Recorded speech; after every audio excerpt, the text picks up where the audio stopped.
tous, Rémi Barge, conseiller en formation de Cap Formation Conseil.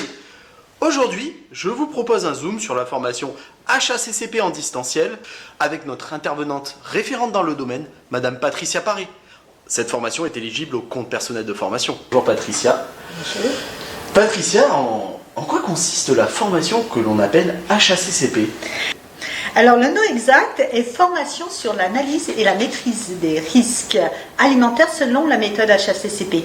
C'est une méthode qui doit être suivie par l'ensemble des personnels travaillant en contact avec les denrées alimentaires. Et comment se déroule cette formation ? Alors il s'agit d'une formation en e-learning, c'est-à-dire en distanciel, ce qui permet aux participants de la suivre à leur rythme.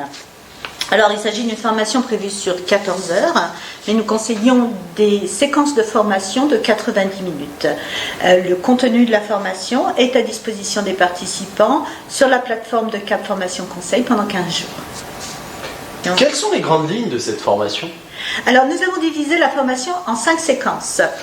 D'abord les bases de la réglementation, les organismes de contrôle et les suivis d'inspection, les dangers en cuisine et les conséquences sur nos comportements professionnels, les bonnes pratiques d'hygiène en cuisine et enfin la méthode HACCP elle-même et la mise en place d'un plan de maîtrise sanitaire. Comment les participants peuvent-ils se rendre compte de leur montée en compétences par cette formation en distanciel ? Alors tout au long de la formation, des tests sont proposés afin que chacun puisse évaluer ses nouvelles connaissances.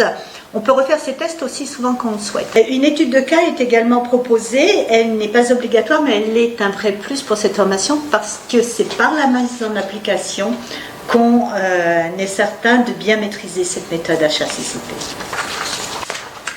Pourquoi considérez-vous que cette formation est vraiment opérationnelle ? Alors l'objectif de cette formation est que chaque participant soit capable de mettre en place son propre plan de maîtrise sanitaire adapté à son établissement. Alors, à cet effet, nous mettons à disposition des guides de mode pratique d'hygiène et nous proposons une trame sur 20 étapes avec des questions déroulantes qui vont permettre d'analyser et de maîtriser les risques de chaque établissement. Nous allons proposer également un exemple de plan de maîtrise sanitaire et également des fiches pratiques d'autocontrôle qui sont très faciles à mettre en place pour chaque établissement. D'accord, et comment est délivrée l'attestation de fin de formation ? Eh bien, à la fin de la formation, on vous propose un quiz de 80 questions afin de valider les compétences acquises.